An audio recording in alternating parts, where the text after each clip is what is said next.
નમસ્કાર દર્શક મિત્રો, આપ જોઈ રહ્યા છો નિર્માણ ન્યૂઝ કાર્યક્રમ 0 અવર સાથે આપની સમક્ષ હું છું પ્રીતિ તિવારી।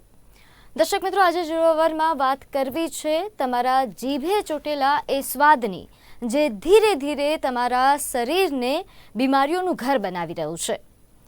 તાજેતરમાં જ ICMRનો એક રિપોર્ટ આવ્યો, જેમાં જાણવા મળ્યું કે ભારતમાં 56% પણ વધારે રોગ, જે ગંભીર બીમારીઓ છે તેની પાછળનું મુખ્ય કારણ છે જે બિન આરોગ્યપ્રદ ખોરાક આપણે ગ્રહણ કરીએ છીએ તે। આમ તો ગુજરાતીઓ આપણે ખાણીપીણીના શોખીન માનવામાં આવીએ છીએ। ખાવા પીવામાં સૌથી આગળ કોઈનું નામ આવે તો ગુજરાતીઓનું જ હશે, પરંતુ આ શોખ ગુજરાતીઓ માટે ખૂબ જ ગંભીર સાબિત થઈ રહ્યો છે, કારણ કે હવે આપણું કલ્ચર બદલાવું છે। કદાચ પહેલાં જે ખાણીપીણીના શોખીન ગુજરાતીઓ જે હેલ્ધી પણ રહેતા હતા અને ખાવાનું પણ ભરપૂર ખાતા હતા, પરંતુ હવે જે ભરપૂર ખાવાનું ખાય છે ગુજરાતીઓ, પરંતુ હેલ્ધી નથી। કારણ શું છે? કારણ કે પહેલાં હેલ્ધી ખાવાનું ખાતા હતા અને હવે અનહેલ્ધી ખાવાનું ખાઈએ છીએ। આ ફાસ્ટ જીવનશૈલીમાં ફાસ્ટ ફૂડનું જે પ્રમાણ વધ્યું છે તે કેટલું ખતરનાક છે આપણા માટે તે જાણવું છે, અને આ બધી ચર્ચા કરવા માટે મારી સાથે આજે બે મહાનુભાવો ઉપસ્થિત છે। મારી સાથે ઉપસ્થિત છે ડૉક્ટર ઉર્મન ધ્રુવજી, જેઓ કન્સલ્ટિંગ ફિઝિશિયન છે, સાથે સાથે જાણીતા એવા આયુર્વેદ કન્સલ્ટન્ટ ડૉક્ટર ભવદીપ ગણાત્રા। પહેલાં તો આ બંનેનું નિર્માણ ન્યૂઝ પર સ્વાગત છે। ધન્યવાદ। શરૂઆત ડૉક્ટર ઉર્મન આપનાથી કરું છું। પહેલાં તો આપણે આ વિષય પર વિસ્તારથી વાત કરીએ। પહેલાં સાધારણ રીતે એવું કહી શકાય કે આપણા શરીરની અંદર જે સંયોજન છે એ સંયોજન પ્રમાણે જો આપણે ખોરાક લઈએ તો પ્રોબ્લેમ નહીં થવો જોઈએ। નંબર 1, મતલબ કે પૂરતા પ્રમાણમાં કાર્બોહાઈડ્રેટ એટલે કે ધાન, પૂરતા પ્રમાણમાં પ્રોટીન એટલે કે કઠોળ, અને પૂરતા પ્રમાણમાં ચરબી। વાત આટલી સિમ્પલ નથી, વાત વધારે કોમ્પ્લિકેટેડ એટલે છે કે ચરબીના પણ ઘણા બધા પ્રકાર છે, પ્રોટીન પણ હાઈ બાયોલોજીકલ વેલ્યુ અને લો બાયોલોજીકલ વેલ્યુ છે, અને આ જ રીતે કાર્બોહાઈડ્રેટ પણ સિમ્પલ અને કોમ્પ્લેક્સ કાર્બોહાઈડ્રેટ છે। વાત અહીંયા પણ અટકતી નથી, વાત આગળ ત્યાં જાય છે કે આપણે જે કંઈ ખોરાક લઈએ છીએ એ ખોરાક રો ફૂડ તરીકે લેતા હોત તો કદાચ કોઈ પ્રોબ્લેમ નહીં થતો હોત, જે આપણા વડદાદાઓ અને દાદાઓ લેતા હતા। પણ અનફોર્ચ્યુનેટલી હવે જે ખોરાક મળી રહ્યો છે એ પ્રોસેસ થઈને આવી રહ્યો છે અને અલ્ટ્રા પ્રોસેસ થઈને આવી રહ્યો છે। તો કયું ફૂડ ખરાબ, કયો ખોરાક ખરાબ તબિયત માટે, આપણી હેલ્થ માટે? તો એવું કહી શકાય કે વધારે પડતો ચરબીવાળો ખોરાક ચોક્કસથી શરીર માટે ખરાબ, વધારે પડતો કાર્બોહાઈડ્રેટ ધાનવાળો ખોરાક શરીર માટે ચોક્કસથી ખરાબ। થોડુંક વધારે ડિટેલમાં જઈએ તો ઘી, તેલ, માખણ અને મલાઈ, 4 વસ્તુઓ જેટલી લિમિટમાં લઈએ એટલું સારું।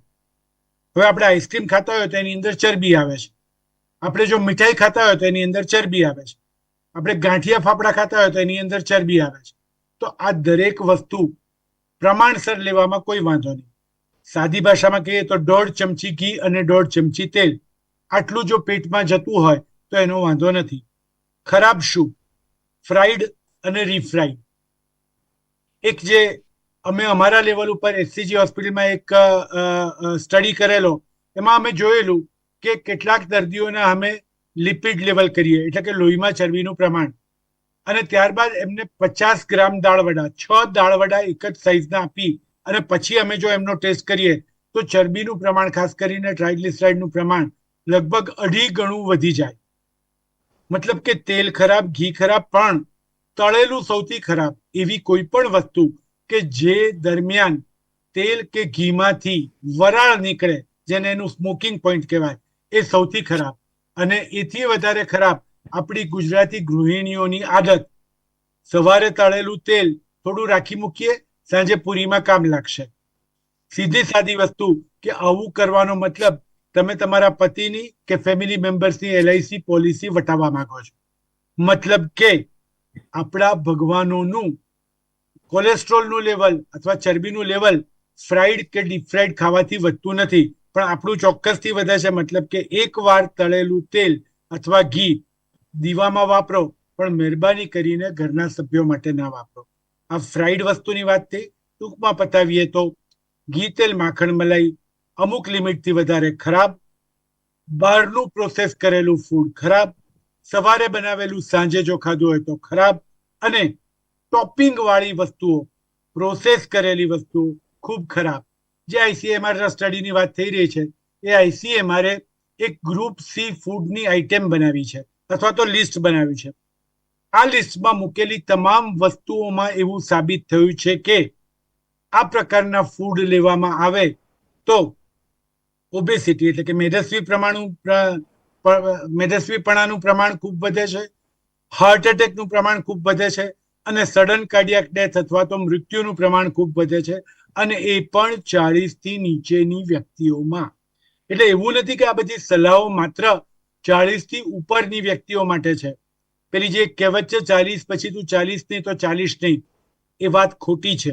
જે કંઈ ચરબી જમા થવાની પ્રક્રિયા છે એ નાની ઉંમરે થાય છે. એટલે આ જે કંઈ વાત આજના દિવસમાં આપણે કરીએ છીએ એ શાળા કોલેજના યુવાનો ને યુવતીઓ માટે છે, અને એ લોકો માટે ખાસ ICMR ગ્રુપ સી આઇટમ્સ બનાવેલી છે. એ લિસ્ટ જેની આપણે આગળ ઉપર ચર્ચા કરીશું એ અલ્ટ્રા પ્રોસેસ ફૂડ સખત જોખમી છે. ડૉક્ટર ભવદીપ, જે રીતે હમણાં જ ઉર્મનજીએ જણાવ્યું કે પહેલાં જે બીમારીઓ કદાચ મોટી ઉંમરના લોકોમાં જોવા મળતી હતી, હવે એ નાની નાની ઉંમરના લોકોમાં પણ જોવા મળે છે. ડાયાબિટીસ પહેલાં પણ કદાચ એના દર્દીઓ હશે, પરંતુ એ મોટી ઉંમરના લોકો હતા. હવે તો ઘણા બધા એવા કેસ, અને એ કેસ વધી જ રહ્યા છે. નાની ઉંમરના યુવાનોમાં ડાયાબિટીસ, આ ઉપરાંતની હૃદય સંબંધિત સમસ્યાઓ હોય, અને સૌથી ગંભીર હવે તો કેન્સર જાણે રોગચાળો બની ગયો હોય એમ કેન્સરનું પ્રમાણ પણ વધી ગયું છે. આ બધી ગંભીર બીમારીઓનું વધવાનું કારણ એક તો આપણે જે ખોરાક ખાઈએ છીએ, પરંતુ આ ખોરાકની પેટર્ન બદલાઈ કેમ? આપણે ત્યાં ફાસ્ટ ફૂડ ખાતા શા કારણે થઈ ગયા છે? આમ તો તમારા સવાલનો જવાબ તમારા નામમાં છે, પ્રીતિબેન. આપણે ઘણી બધી વખત જયારે આમંત્રણ પત્રિકા હોય છે ને એમાં પ્રીતિ ભોજન અને સ્વરુચિ ભોજન આવા શબ્દો સાંભળીએ છીએ. અને પ્રીતિબેન, અત્યારે જે કળિયુગ છે ને, કળિયુગની એક સ્થિતિ આપણે જોઈએ છે કે બધાને કંઈક નવું ટ્રાય કરવું છે. એટલે સાદું રોટલી દાળ ભાત શાક આવો આહાર એને આઉટડેટેડ ગણવામાં આવે છે અને એને બહુ જ જૂનવાણી ગણવામાં આવે છે, અને કંઈક નવું જોઈએ. સેન્ડવિચના અત્યારે 700 પ્રકાર છે. એટલે શરૂઆતમાં સેન્ડવિચ જયારે લોન્ચ થઈ જશે ને ત્યારે 2-3 પ્રકારની હતી, એ આલુ મટર હોય ને વેજીટેબલ હોય. અત્યારે તો 700 પ્રકારની તો સેન્ડવિચ આવે છે ને એમાં 7000 પ્રકારના કેમિકલ નખાતા હશે એની અંદર, જે સોસેસ ને બધું હોય છે. હવે આ વાસ્તવિકતા છે કે આની સાથે આખો સમાજ જોડાયેલો છે. અત્યારે આપણે એવા કેટલા લોકોને ઓળખીએ છીએ જેને બહારનું ખાધું જ નહીં હોય? પ્રીતિબેન, તમારા ધ્યાનમાં કોઈ એવું છે કે જેને ક્યારે બહારનું ખાધું જ ના હોય? એવું જ હોય, કોઈ નહીં હોય, હું તો માનું છું. આવી વ્યક્તિ જડવી મુશ્કેલ છે. એટલે આ વાસ્તવિક પરિસ્થિતિ છે. હવે એટલી બધી ઓનલાઈન એપ્લિકેશન, તમારે ખાલી સાદું સંગીત સાંભળવાનું તમે શરૂ કરો ને તોય તમને પહેલા એડવર્ટાઇઝિંગ બતાવશે કે આ તમે અમને ઓર્ડર કરો, તમારું ગીત પૂરું થાય એ પહેલા અમે તમારા ઘરે ફૂડ પાર્સલ આવીને ડિલિવર કરી દઈશું. એટલે ખોરાકની લાલચ, એના વિવિધ્યની લાલચ, એને પીરસવાની લાલચ, આટલી બધી લાલચથી બચવાનું કામ તો એ જ લોકો કરી શકે જે આ એડવર્ટાઇઝ ન જોવે. જોયા પછી તો લલચાયા વગર રહેવું એ ખરેખર અચીવમેન્ટ સમાન છે. આ બહારની પરિસ્થિતિને આપણે રોકી શકવાના નથી. Birthday parties, celebrations, meetings, wedding, reception, આમાં જે મળવાનું છે એ જ બધાએ ખાવાનું છે. તો પ્રીતિબેન, આપણા દર્શક મિત્રોને આપણે એક એવી વાત કરીએ કે માના કે અંધેરા ઘના હે લેકિન દીપક જલાના કહા મના હે. આ દીપક એટલે કે અગ્નિ એ આપણા શરીરમાં રહેલો જઠરાગ્નિ. આપણા શરીરમાં રહેલા જઠરાગ્નિને આપણે એટલો પાવરફુલ બનાવવો જ પડશે કે ખોરાકમાં જાણતા ને અજાણતા, ઈચ્છા હોય કે ના હોય, તમારા ફ્રૂટ્સ અને વેજીટેબલ્સ જે સૌથી હેલ્ધી કેટેગરીમાં આવે છે એની પકવણીમાં પણ કેમિકલ્સ વપરાય છે જે આપણા બધાના શરીરમાં જાય છે. હવે જો આ વખતે આપણું જઠરાગ્નિ પાવરફુલ હશે ને તો એ નકામા ટોક્સિન્સ ને કેમિકલ્સને શરીરની બહાર કાઢવાનું એની પાસે સામર્થ્ય છે. હવે જઠરાગ્નિને સાચવવાની બે નાનકડી વાત આપણે બધાને કહી દઈએ કે ગરમા ગરમ અને પરંપરા, આ બે શબ્દો દરેકે યાદ રાખવા જોઈએ. પ્રીતિબેન, જયારે કોઈ પણ વ્યક્તિ કોઈ પણ ખોરાક લે છે એને આપણે હેલ્ધી કેટેગરીમાં ગણતા હોઈએ કે અનહેલ્ધી રેસીપીમાં ગણતા હોઈએ, પણ એ જ્યારે ગરમ ગરમ બને છે અને તમે ત્યારે જ એને ફર્સ્ટ ટાઈમ જ્યારે બને છે ત્યારે રીકુકની વાત નથી, ગરમ ગરમ બને અને ગરમ ગરમ સર્વ થાય ત્યારે એ ખોરાકને પચાવવા માટે જઠરાગ્નિને ખૂબ અનુકૂળતા રહે છે જો એની માત્રા વિવેકપૂર્ણ હોય તો. એટલે તમામ દર્શક મિત્રોને અને ખાસ તો ફૂડ લવર્સને, જે લોકોને ખાવાનો શોખ છે, મતલબ ઘણા લોકો એવા હોય છે પ્રીતિબેન જેને જમતા જમતા ભૂખ લાગી જાય છે, મતલબ એ બપોરે જમતા હોય ને તો એને વિચાર આવે કે સાંજે સાંજે વખત એને એવું થાય કે હું આજે રાત્રે ડેઝર્ટ લાંબુ તો જીવું છે. તો એમને ખાસ આપણે આ સૂચન કરીએ કે ગરમા ગરમ શબ્દને યાદ રાખે, ગરમ ગરમ બને અને તમે ગરમ ગરમ ખાઓ, ચાવી ચાવીને ખાઓ, કારણ કે ચાવવાથી તમારા લાળ રસ જે સલાઇવરી ગ્લેન્ડ્સમાંથી જે સલાઇવા એમાં એડ થાય છે, પાચનની પહેલી શરૂઆત ત્યાં થાય છે. મતલબ કારકુને ફાઇલ બરાબર જોઈ લીધી હોય તો મેનેજર ઉપર લોડ ઓછો આવે. એટલે તમે અહીંયા આગળ ચાવવાની પ્રોસેસ જેટલી વધારે કરશો એટલો લોડ જઠરાગ્નિ ઉપર અને આખા પાચન તંત્ર ઉપર, લીવર ઉપર ઓછો આવશે. તો ગમે તેવો ખોરાક એ હેલ્ધી હોય કે અનહેલ્ધી હોય, જઠરાગ્નિ એને વધારે સારી રીતે હેન્ડલ કરી શકશે જ્યારે ગરમ ગરમ ખાધું, ચાવી ચાવીને ખાધું અને એની માત્રાને યોગ્ય વિવેકપૂર્ણ માત્રાને જ તમે ખોરાકમાં ગ્રહણ કરો છો. આ સિક્રેટ આપણે દર્શકોને ખાસ આજે વહેંચીએ. અને ડૉક્ટર ઉર્મન, જે શરૂઆતમાં ડૉક્ટર ભવદીપે વાત કરી કે આપણે ત્યાં એક તો કલ્ચર બદલાઈ ગયું છે.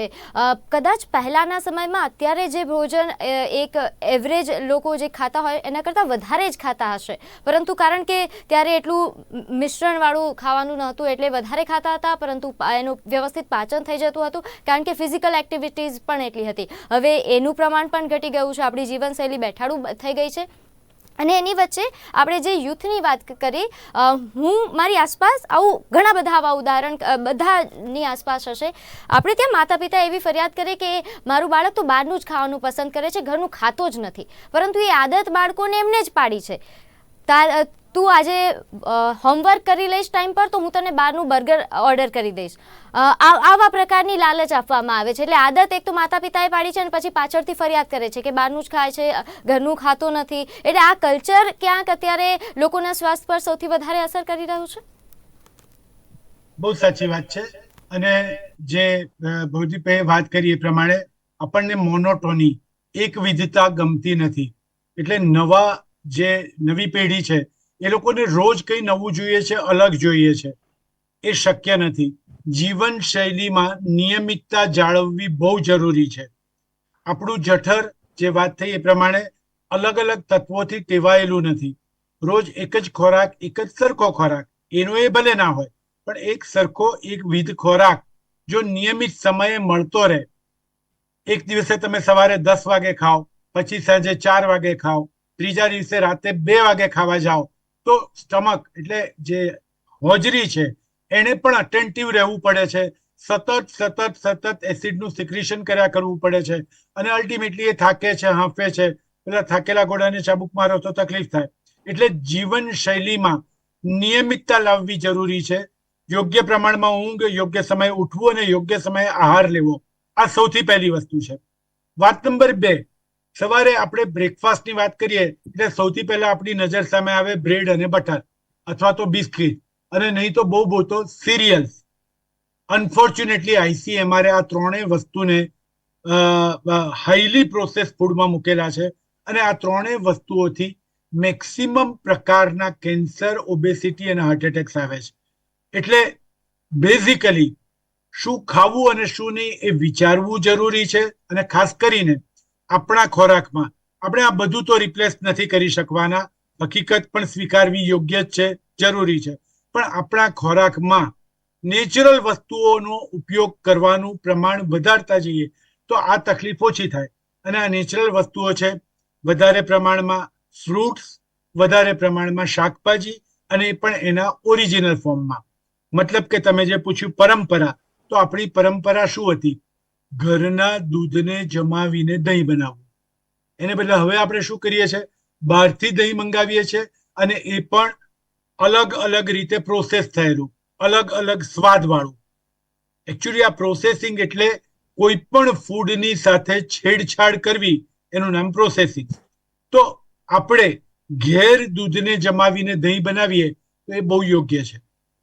આપણે જે દૂધને આવે એટલે એને ગરમ કરીને એકવાર વાપરીએ તો એ યોગ્ય છે. આપણે ઘરના દહીંની છાશ બનાવીએ તો યોગ્ય છે. આપણે ઘેર ટેબલ ઉપર જાતે જ શાકભાજી સમારીને સલાડ મૂકી રાખીએ તો યોગ્ય છે.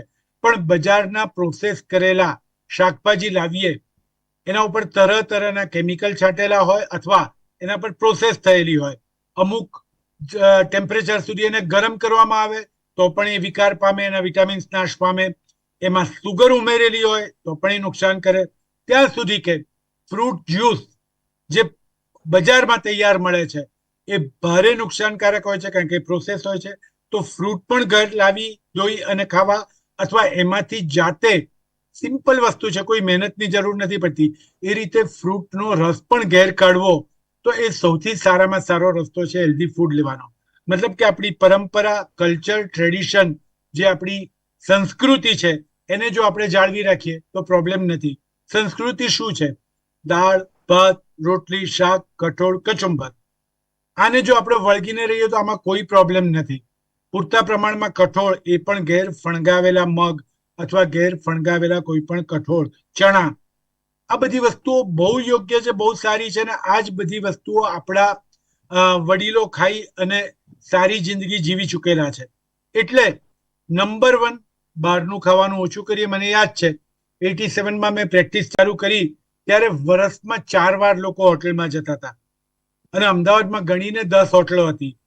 આજે અઠવાડિયામાં 14માંથી 4 ટંક નવી પેઢી ઘેર ખાય છે અને 10 ટંક બહાર ખાય છે. અને 4 ટંક ઘેર ખાધું એમાં પણ બહારનું મંગાવેલું ખાય છે. અને આ બહારનું મંગાવેલું જે છે એ ચરબીથી ભરપૂર છે, અલ્ટ્રા પ્રોસેસ ફૂડ છે. અને એટલે જ દાખલા તરીકે કોઈ પૂછે કે આ અલ્ટ્રા પ્રોસેસ ફૂડ શું, તો આઈસ્ક્રીમ પ્રોસેસ છે, બિસ્કિટ્સ અલ્ટ્રા પ્રોસેસ છે, કેક અલ્ટ્રા પ્રોસેસ છે, ફ્રૂટ જ્યુસ બજારમાંથી ખરીદેલા અલ્ટ્રા પ્રોસેસ છે. જેને આપણે દહીં નહીં પણ જેને આપણે ફ્લેવર્ડ દહીં કહીએ છીએ, એ બધા અલ્ટ્રા પ્રોસેસ છે. આખરા જો એના ઉપર કંઈ ફેરફાર કરવામાં આવેલો હોય તો એ અલ્ટ્રા પ્રોસેસ છે. તો આ બધા જ ફૂડ માત્ર કેલરીઝ પ્રોવાઈડ નથી, આ બધા ફૂડ તમારું વિટામિન ઝૂંટવી લે છે, ઓબેસિટી કરે છે, અને સાથે સાથે હાર્ટ એટેક અને કેન્સરને નોતરે છે. તો જે પરંપરા શબ્દનો ઉપયોગ વાપર્યો, તે પરંપરા છે ઘેર બનાવેલી, લાવેલી, ઘરમાં જાતે રાંધેલી વસ્તુઓને ખાવી. એ આપણી પરંપરા છે, અને એ જાળવીશું તો પ્રોબ્લેમ નથી થવાનો. ટેબલ પર જાતે જ કાકડી સમારીને મૂકી રાખીએ, ટમાટા સમારીને મૂકી રાખીએ, બીટ કાપીને મૂકી રાખીએ, ફ્રૂટ સમારીને મૂકી રાખીએ, અને એ જો ખાવાનું રાખીએ 2 જમવાનાની વચ્ચે, તો મને લાગે છે કે આપણી તબિયતને કોઈ નુકસાન થઈ શકે નહીં. આવટવાળી આ દુનિયા છે, આપણને સૌને ખબર છે કે દરરોજ અલગ અલગ સમાચાર આવે કે આ ભોજનમાંથી આ મળી આવ્યું, આ બર્ગરમાંથી આ જીવાત નીકળી.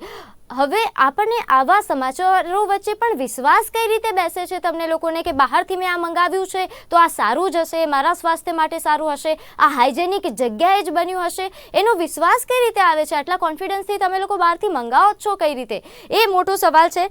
અને એ વચ્ચે ડૉક્ટર ભવદીપ, હવે કદાચ ઘણા લોકો આ બધા સમાચારોથી પ્રભાવિત થઈને એવું વિચારે કે મારે હવે બહારનું નથી ખાવું, તો એક પ્રોપર ડાયટની વાત કરીએ જે ઘરમાંથી મળી રહે, હેલ્ધી મળી રહે, અને જેનાથી હેલ્ધી થવાય. એ પ્રોપર ડાયટ કોઈ પણ વ્યક્તિનો શું હોવો જોઈએ દિવસ દરમિયાનનો, કયા સમયે શું ખાવું જોઈએ, એના માટેનું એક જ્ઞાન જે કદાચ બધા પરિવારની અંદર હોવું જોઈએ. ચોક્કસ પ્રીતિબેન, આનો ગોલ્ડન થંબ રૂલ એવો છે કે ભૂખ લાગે ત્યારે ખાવું અને ભૂખ લાગી હોય એટલું ખાવું. આ વાત દરેકે યાદ રાખવી જરૂરી છે, કારણ કે ઘણા બધા લોકો ભૂખ નથી લાગી હોતી પણ સમય થઈ ગયો છે એટલે ખાઈ લે છે, અને એના કારણે પાચન તંત્ર ઉપર બહુ મોટું બર્ડન પડે છે, અને એ વિશિયસ સાયકલમાંથી બહાર નીકળવામાં બધાને તકલીફ પડે છે. અને આપણી ભારતીય પરંપરામાં આયુર્વેદ શાસ્ત્ર પ્રમાણે સંતુલિત આહાર એટલે કે તમારા દૈનિક ભોજનમાં રોજ તમે જે ખોરાક લો છો, એટલે બપોરનું અને સાંજનું જમવાનું અને એકાદ વખતનું કંઈક નાસ્તો, એમાં ગળ્યો, ખાટો, ખારો, તીખો, તુરો અને કડવો રસ એ આવી જવો જોઈએ. એટલે તમારા વાયુપિત્ત કફનું બેલેન્સ બરાબર રહે, તમારી ઇમ્યુનિટી બરાબર રહે, અને એનાથી તમારા શરીરના બધા જ પોષક તત્વોની પૂર્તિ થાય.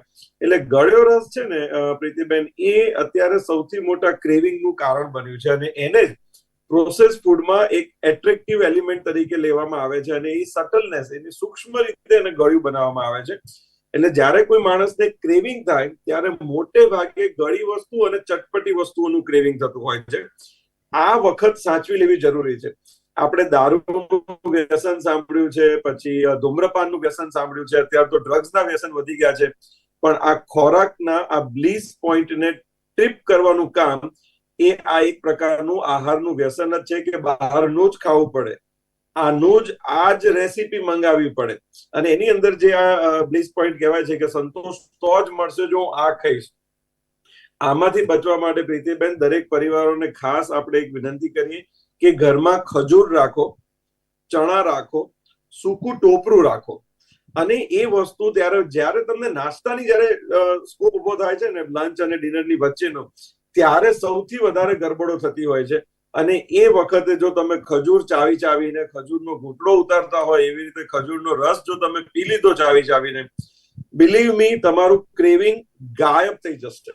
એટલે તમને જે ચીઝ વાળો પીઝા કે બર્ગર કે સેન્ડવિચ ખાવાની જે તલબ લાગી હશે એડિક્ટિવ ટાઈપની કે ખાવું જ પડશે, એમાંથી તમે તમારી જાતને બચાવી શકશો. કારણ કે તમને જરૂર હતી ગળ્યા રસની, પણ નેચરલ ફોર્મમાં તરત અવેલેબલ હોય, એકદમ હેન્ડી હોય એવી ખજૂરનો ઉપયોગ દરેક લોકોએ પરિવારમાં વધારવો જોઈએ. અને એની સાથે તમારે એવું જરૂર લાગે તો થોડા મસાલાવાળા ચણા તમે રાખી શકો, એટલે થોડુંક એને સ્પાઇસી જોઈતું હોય, ચટપટું જોઈતું હોય, ચણા સાથે ખાઈ લે. તમારી એટલી બધી ન્યુટ્રિશનલ રિક્વાયરમેન્ટ, માઇન્ડની રિક્વાયરમેન્ટ અને ગળ્યા રસની રિક્વાયરમેન્ટ પૂરી થઈ જતી હોય છે. અને પરિવારમાં તમને જે રેસીપી ના ભાવતી હોય ને, એ જે રાંધતું હોય એને કહો, ક્યાં તો એમાં ગોળ વધારે નાખે, ક્યાં તો એમાં ખટાશ વધારે નાખે, ક્યાં તો એની રાંધવાની પ્રોસેસ કંઈક બદલે, તો એ જ રેસીપી તમને ભાવવા પણ માંડશે. એટલે એ રેસીપીથી ભાગવાને બદલે એને કેમ ભવડાવી એ દિશામાં કામ આગળ કરવું જોઈએ. એટલે જો ઈચ્છાઓ નહીં થાય ને જરૂર વગરની, તો આમાંથી બચવું એ આપણા માટે સરળ છે. બિલકુલ. અચ્છા ડૉક્ટર રૂબેન, આપણે શરીર પર થતી જે અસરો છે, આ જંક ફૂડ, ફાસ્ટ ફૂડની વાત કરી રહ્યા છે. થોડા સમય પહેલાં એક રિપોર્ટ આવ્યો હતો કે આ જંક ફૂડ, જે અલ્ટ્રા પ્રોસેસ્ડ ફૂડ છે, એની આપણા ફક્ત શરીર પર નહીં, આપણા મેન્ટલ હેલ્થ પર, ફિઝિકલ હેલ્થ પર નહીં, મેન્ટલ હેલ્થ પર પણ એટલી અસર પડી રહી છે. શું એ સત્ય છે?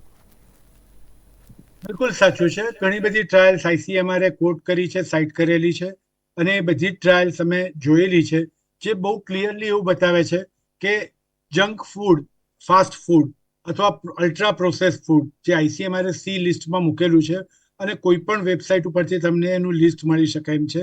તો આ જે ખોરાક છે, આ બધા જ ખોરાકો શરીરની અંદર કેટલાક હોર્મોન્સ, ખાસ કરીને સિરોટોનિન નામનો હોર્મોન ઓછો કરે છે. અને સિરોટોનિનનું કામ મનને મૂડમાં રાખવાનું, ખીલેલું રાખવાનું છે, જેને આપણે સરસ મજાનો આનંદદાયક અથવા ખુશખુશાલ જીવન કહીએ છીએ. તો આ સિરોટોનિનનો હોર્મોન ઘટવાને કારણે, ખાસ કરીને અલ્ટ્રા પ્રોસેસ ફૂડથી સિવિયર ડિપ્રેશન અને સિવિયર સ્ટ્રેસ આવે છે. આ અલ્ટ્રા પ્રોસેસ ફૂડ એવું સાબિત થયું છે કે આંતરડાની અંદર, જે આપણા આંતરડામાં નોર્મલ બેક્ટેરિયલ ફ્લોરા છે, આપણા આંતરડામાં પણ બેક્ટેરિયા છે, અને જે આપણા શરીરના રોગોને અટકાવવાનું કામ કરે છે. તો આ જે ખોરાક પરંપરાથી વિરુદ્ધ આપણે જ્યારે ખાઈએ છીએ, ઘડીકમાં રશિયન ખાધું, ઘડીકમાં મેક્સિકન ખાધું કે ઘડીકમાં ચાઇનીઝ ખાધું, ત્યારે એ બેક્ટેરિયા નાશ પામે છે. અને આ બેક્ટેરિયાનું મુખ્ય કામ જે છે એ લાંબા સમયથી, લાંબી અવધિના થતા રોગોને અટકાવવાનું છે.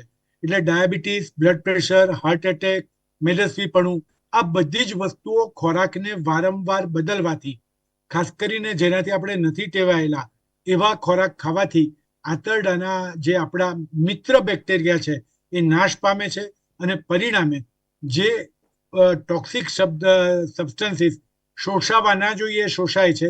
અને ખાસ તો ICMR સાબિત કર્યું છે કે આ બધા જ ખોરાકથી આપણા લોહીમાં વહેતી ચરબી, જેને આપણે કોલેસ્ટ્રોલ કહીએ છીએ, જે દવાઓથી ઘટી શકે છે, આપણા લોહીમાં વહેતી ચરબી લોહીમાં વહેતી રહેવાને બદલે લોહીની દિવાલમાં જઈને જમા થાય છે, અને એ પછી ઘટતી નથી.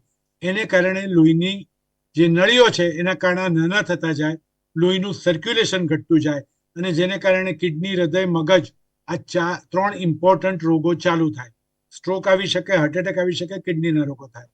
આનું થવાનું મુખ્ય કારણ આપણે લીધેલો બધો જ ખોરાક ચરબી બનીને લોહીની નળીઓની દિવાલમાં જમા થાય. હવે આ જે કઈ વાતો કહી એ 2-5 વર્ષની નહીં પણ 20-20 વર્ષની અને લાખો માણસો ઉપરની ટ્રાયલમાં સાબિત થયેલું છે. અને ICMR આ દરેકે દરેક ટ્રાયલ કોટ કરેલી છે. એટલે તમે પણ ICMR ની સાઇટ ઉપર જઈને ખોલી શકો તો તમે પણ કન્વિન્સ થશો કે વાત સાચી છે કે ભાઈ પહેલાના જમાનામાં દૂધમાંથી બનાવેલું દહીં ખાઓ અને આજનું ફ્લેવર્ડ યોગર્ટ લઈ આવો તો એ બે વચ્ચે માત્ર કેલરીમાં ફેર નથી, એની અંદર બેક્ટેરિયાને નાશ કરવાની શક્તિ વધી જાય છે. એટલે ફ્લેવર્ડ યોગર્ટ લગભગ 10 ગણું ખરાબ છે. તો ICMR ની સ્ટડીઝ એવું બિલકુલ ક્લિયરલી એક લાલ બત્તી બતાવે છે, ખાસ કરીને આપણી યંગ જનરેશન માટે, કે કશું પણ ખાતા પહેલા ચેતો, બને ત્યાં સુધી ઘરમાં ખાઓ. તમારે સોસ ખાવો હોય તો પણ તમે ઘરની ગૃહિણીને કહો એ ઘેર બનાવે, રાધર ધન બજારમાંથી મંગાવો. તો બજારની વસ્તુઓથી દૂર રહો, કારણ કે પ્રોસેસ છે, અલ્ટ્રા પ્રોસેસ છે, અને બને તેટલું નેચરલ વસ્તુઓ વાપરવાનો પ્રયત્ન કરો. આપે જે વાત કરી હૃદય રોગને અને સ્ટ્રોકની વાત, આજે જ સમાચારમાં છે કે ગુજરાતમાં પ્રતિ કલાકે 223 હૃદય સંબંધિત સમસ્યાઓ નોંધાય છે. એટલે આ તો ખૂબ જ ગંભીર બાબત છે. પ્રીતિબેન, આ તો બધું ટીપ ઓફ ધ આઈસબર્ગ છે. જે આંકડા છે એ કેટલાય લોકો સુવિધા સુધી પહોંચતા પણ નથી. કેટલાય હાર્ટ એટેક્સ યંગ જનરેશનમાં એવા છે કે જે હોસ્પિટલ પણ જોતા નથી, અને એ આંકડો તો ઘણો જ મોટો હશે. આપણે વારંવાર ચર્ચા કરીએ છીએ કે યંગ જનરેશનમાં હાર્ટ એટેક થાય છે. અમે અત્યારે 25 થી 35 વચ્ચેના હાર્ટ એટેક્સ એટલા બધા ફ્રીક્વન્ટલી જોઈએ છે. એનું મુખ્ય કારણ શાળાઓમાં પ્લેગ્રાઉન્ડ જતા રહ્યા છે, બહાર રમતો બંધ થઈ ગઈ છે, આપણે ક્રિકેટ રમીએ તો એ મોબાઈલ ઉપર રમીએ છીએ, અને સાથે as I said junk food ખાવાની પ્રક્રિયા અઠવાડિયામાં 10 વાર થઈ ગઈ છે. અને એમાં પેલા સ્વીટન્ડ ડ્રિંક્સ કે ભાઈ ચલો એક મોટી કોથળી ભરીને પોપકોર્ન લીધા પિક્ચર જોવા ગયા ત્યારે, જેની અંદર લગભગ 400 કેલરીઝ આવે, અને સાથે એક બોટલ તમે કોઈ પણ સ્વીટ ડ્રિંક લીધું હોય તો એની અંદર 250 કેલરી આવે. 100 કેલરી બાળવા માટે તમારે 15 મિનિટ ચાલવું છે. તમારી જરૂરિયાતની 1500 કેલરીમાંથી 650 તો તમે પિક્ચર જોતા જોતા ખાઈ કાઢી, અને પછી એ બધું ચરબી તરીકે જમા થાય અને હાર્ટ એટેક થાય. બહુ સ્વાભાવિક છે.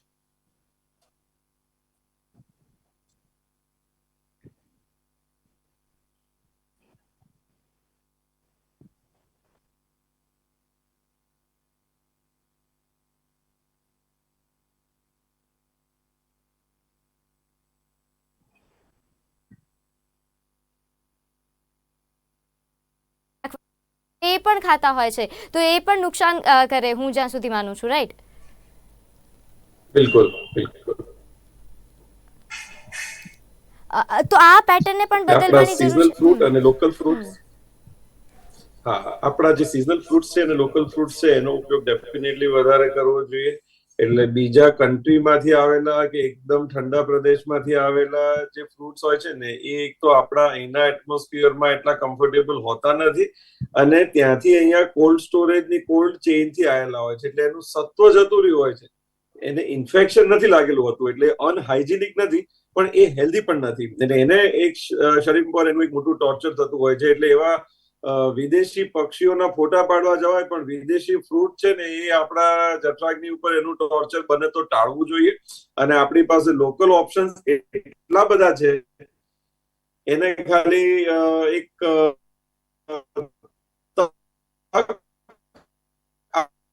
હા, એટલે ટૂંકમાં જે પરંપરાગત આપણે પહેલાથી આપણા દાદા પરદાદા જે ખાતા આવ્યા છે એ ખોરાક ખાવાની, એ ફ્રૂટ્સ ખાવાની જરૂરિયાત છે. આપ બંને મહેમાનો મારી સાથે આપણે કરીશું તો પણ આપણું કાર્ડ થઈ જશે. આપ બંને અમારી સાથે જોડાયા, આપનો ખૂબ ખૂબ આભાર.